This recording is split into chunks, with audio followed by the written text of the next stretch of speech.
Okay, today in IM1 we're going to talk about scatter plots and lines of best fit, and we're going to also talk about regression analysis. So we'll be covering both 4.4 and 4.5. To make your notes easier, I put a star on the pages of things that you need to remember. Okay, so a scatter plot is a graph with points plotted to show a possible relationship between two sets of data. A scatter plot is an effective way to show some types of data, especially those that don't form a perfect line. There are three types of correlation between the data. The first is a positive correlation. What you'll see is that as the x value increases, so does the y value, and so it is a positive correlation. A negative correlation means that as one increases, the other decreases, and that gives you the negative correlation. And you can think of slope in those terms. When there is a no correlation means that there's no way you can draw a line in there. There's just, there's nothing that works. So this is no correlation.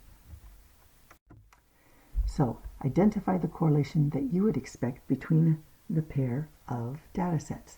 So first of all, you have to read it carefully. Okay? So runner's time and the distance to the finish line. So it's the distance to the finish line. So we're starting here, and the distance is decreasing while the runner's time is increasing. So I would expect a negative correlation. Okay?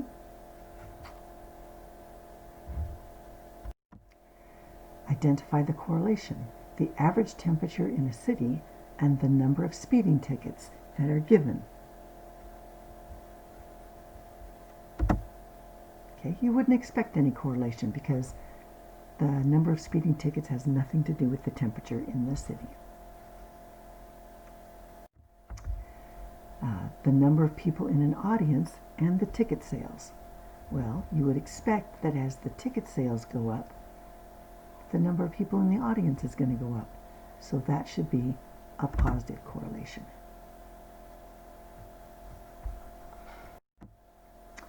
Okay, an important thing to understand about correlation is that it implies a relationship between two things. It is different from causation, which says that one thing causes the other. There has to be a correlation in order for there to be a cause. But correlation does not mean that one thing caused another. So causation means there's a correlation. Correlation does not mean anything else. Okay? Alright, so here's some examples. When a change in one thing causes a change in another, it's called causation. So, tell whether a correlation is likely. And if so, is it causal? So the time spent exercising and the number of calories burned. There's definitely a relationship, and the exercising does cause the calories burned. So there is a correlation and a causal relationship. The number of banks and the population of a city. Well, there might be a relationship between that because the bigger the city, the more banks. But building the banks does not cause the population to increase. Remember, they're asking, does the first one cause the second one? So always remember that they're asking about that relationship. Okay, so a trend line or a line of best fit helps show the correlation between data sets more clearly. It can also be helpful when making predictions based on the data. So in the book, they'll teach you how to draw the line. We're not going to spend any time doing that because in chapter 4.5, we usually learn how to do it with a calculator. So don't worry about the problems that ask you to do that. Just, I'll give you the equations so you can analyze the data. Okay, and 4.5 is about analyzing lines of best fit, and this is called linear regression. You can read this paragraph about it, but what it mainly is saying is that you use a calculator to come up with an equation in this form that gives you a line of best fit through your data. So let's say your data looks like this, and it gives you a line so that you can make predictions about the future or analyze the data within. Okay, and this equation is called a linear regression equation. So this is showing you a few of the equations that you might get. The line isn't as helpful as the equation. And since we're not going to be using calculators to figure out the best fitting line, I'm going to be giving you the regression equation each time so you can analyze using that.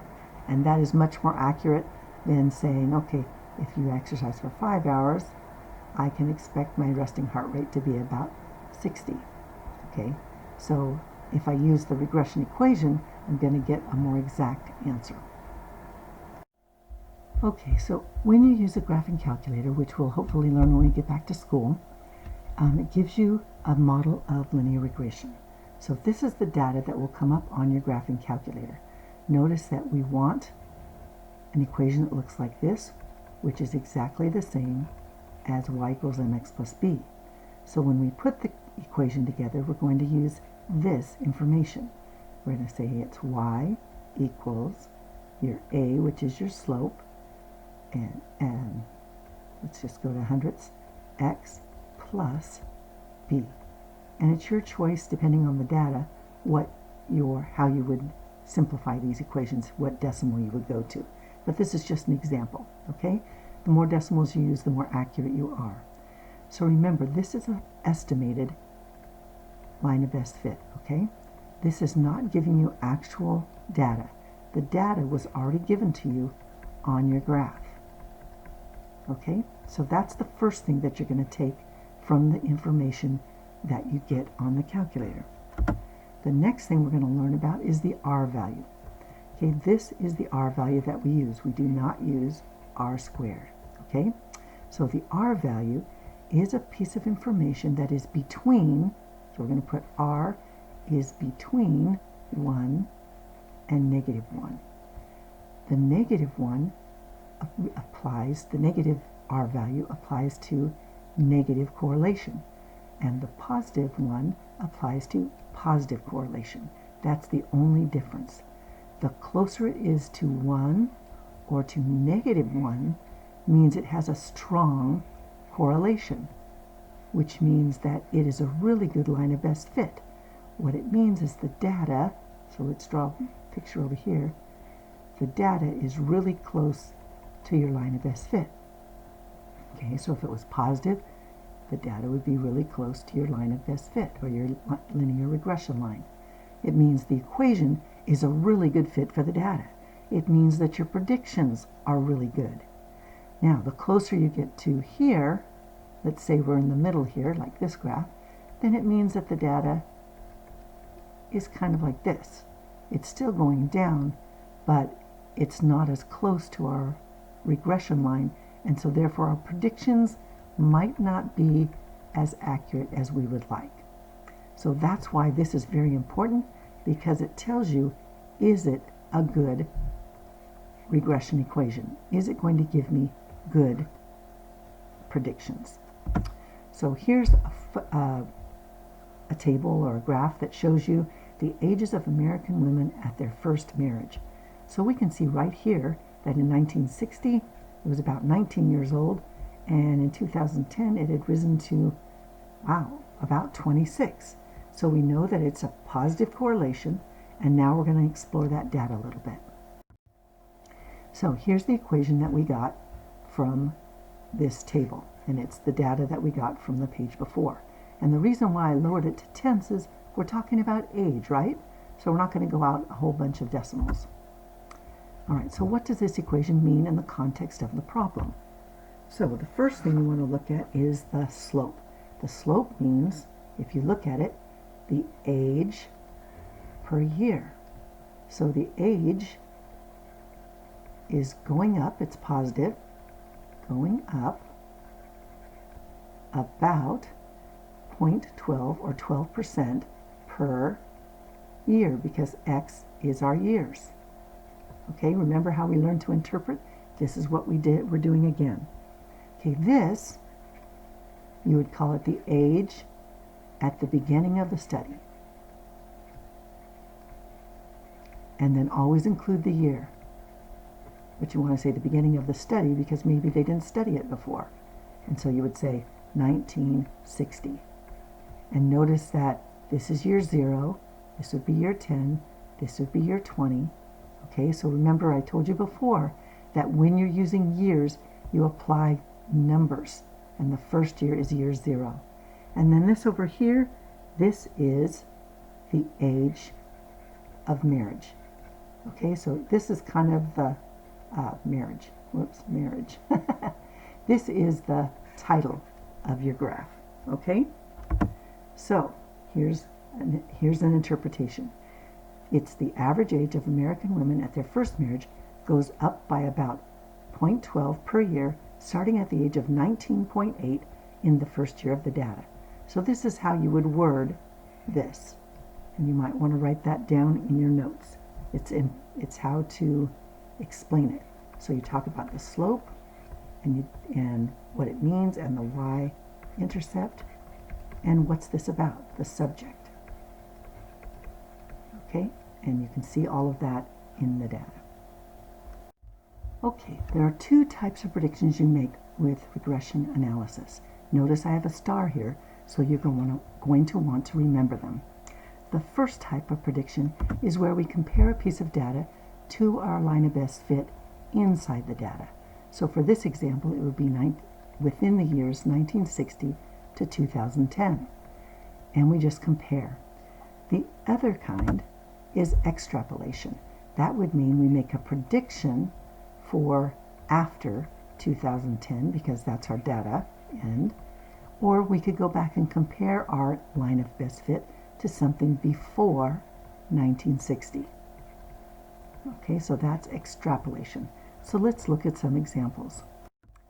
Okay, so if we were going to use it for interpolation, I would like to use it to make a prediction for the year 1980. 1980 is right here, but I'm going to use the interpolation to see if my prediction would be close to my line of best fit. So I'm going to take, first I have to find the year, so I'm going to take 1960 is year 0, so that means 1980 is year 20. So I plug 20 into the equation like this, and I get the value of 22.2. So I'm going to look up there, and wow, that is pretty close. Now I want you to go back and think. Our R value was 0.99, which told us that this line of best fit was a really good fit for the data. So we should expect our answer to be very, very close to the points on the graph. So that's what the R value tells you. If I had an R value of 0.4, I would not expect my point to necessarily be close to the line of best fit or close to the actual data. So that's why as soon as you get your equation, you want to look at your R value to decide if it's a good value. Okay? Now we're going to try some extrapolation. We're going to make a prediction for the year 2020. So we have to figure out what year that would be. So this is year 0, 10, 20, 30, 40, 50, and that means 2020 is year 60. So we're going to plug that value in. We found that out. So we're going to plug our value in, and we get 27. Do you think that makes sense? Yeah, that's probably okay. And remember, we went back and we found the R value of 0.99. It's probably a good prediction. But if we go way out, so this would be year 80, okay, actually this would be year 100, the age is 31.8. Do you think this makes sense? So even though we have a great R value, as time goes by, the accuracy might begin to waver. And this is again going back to that law of diminishing return, where the accuracy of your line is going to be great, but then it's going to taper off, because obviously it's not going to keep going up and up until women are getting married at age 50. So keep that in mind, that the accuracy will diminish the farther away you get from the end of your actual data. Okay, so another core concept in this is called a residual. And so this is your line of regression, or your line of best fit, and a residual is found by finding how far is your actual data point from this line that you've calculated. Okay? And I'll show you exactly what we use that for. So it can be positive, it can be negative, it could be 0 if it's on the line. Okay? Okay, we're going to learn how to calculate the residuals. So we start with data. These are our actual data points on the graph. Okay? Those are the points that you have here. The equation y equals negative 20x plus 20 is the line of best fit. That's this residual equation, the regression equation that creates that line. So to calculate the residuals, step 1 is to organize a table. And we're going to look at this table step by step. So we take this data, and that is the first 2 columns. This is our actual data. Okay, our starting x and y, the dots on our graph. And then what we're going to do is we're going to take each x and we're going to plug the x. So we're going to plug x into the equation, and that will give us a predicted y. Okay, it's the y value from the model, from the line. So if I plug 1 into negative 2x plus 20, I get 18. Then I plug 2, then I plug 3, and I do that for all of my x values until I fill out this column. Now I'm going to get my residuals. So I find my residual by taking this y, my actual y, and I subtract the predicted y. So the data y minus the predicted y. So 19 minus 18 is 1, and you go all the way down and subtract each one and get your residuals. Okay? So the next step is to plot the points on a residual scatter plot. So before we do that, how does a residual plot help? The shape of the residual plot can tell you if the data is a good fit for, if the line is a good fit for the data. Because if the line is not a good fit, then your predictions don't mean much. Okay, so read this little bubble and read this information so that you understand how it helps. Okay, so this is showing you which residual plots indicate a possible linear relationship. In other words, it's a good fit for the data. Okay, the equation models the data well. If there's no pattern to your residual plot, this is different than a correlation. This is your residual plot. If there's no pattern, it means there's probably a good fit. It's probably close to a linear model. Or if it's flat or evenly dispersed. So for example, if I had one that looked like this, that again would be evenly dispersed, and that would indicate that the equation models the data well. Okay, these are residual plots that don't indicate a linear pattern. Okay, so if you have a pattern that, any kind of pattern, so this one looks like this, that's a pattern. So that means it's not a good fit for the data. This one has a curved pattern. If you have anything like this, it means that the equation does not model the data well, and that maybe another kind of equation other than linear would be good for the data. Okay? Okay, before we go back to our DVD sales, I want to show you how to plot the residuals on a graph. So step 1 is you have your original data, then we found our y value, then we found the predicted residual, and now we're going to graph them. So we take the x and our residual. So our x's match this. These are our x's. This is our x line. Okay? Now, we have a positive and negative because we know that some of them are below the line. These are the ones that are below the line. And these are the residuals that are above the line. And then we got a couple that are actually on the line, which doesn't always happen. How we find our units for here is we look at the range of our residuals. So my residuals go from 3 to negative 3, actually from 3 to negative 2. So that's kind of where I set up my points on the y-axis. So they're not usually very huge if it's a good fit for the data, and so that's how you would put it together. Okay, another point would be 18, 2. So I go over to 18 and 2. So that's how you plot on a residual plot. So in this case, the residual plots form a U-shaped pattern. It's a pattern and it's curved, and that suggests that the data is not linear. So this is what you say when it suggests that. The equation y equals negative 0.5x minus 2 does not model this data well. So let's go back to the DVD sales. So we plotted everything. I've got it all plotted for you.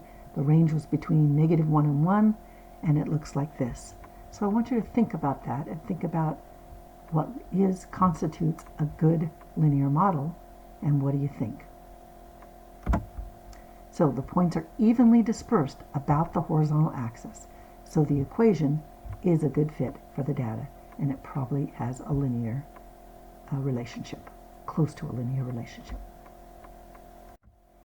Okay, I'm going to show you one more. This table shows the ages and salaries of 8 employees at a company. This equation models the data, and it wants to know, is the model a good fit? So we look at everything. We took our x and we plugged it into this equation, and we got our y, and then we subtracted this y to get our residual. And now we're going to graph it, and we look at it, and you decide, what do you think? So here's what they said. Okay, the residual forms a parabola-shaped pattern, which suggests that the data are not linear. So it does not model the data well. Do not assume that because it has this shape that it is quadratic. That is not a good assumption to make. It just means that the data is more spread out than it would indicate a linear model. And that is all. I just put these back up here so you guys could review them before you finish. Have a good day.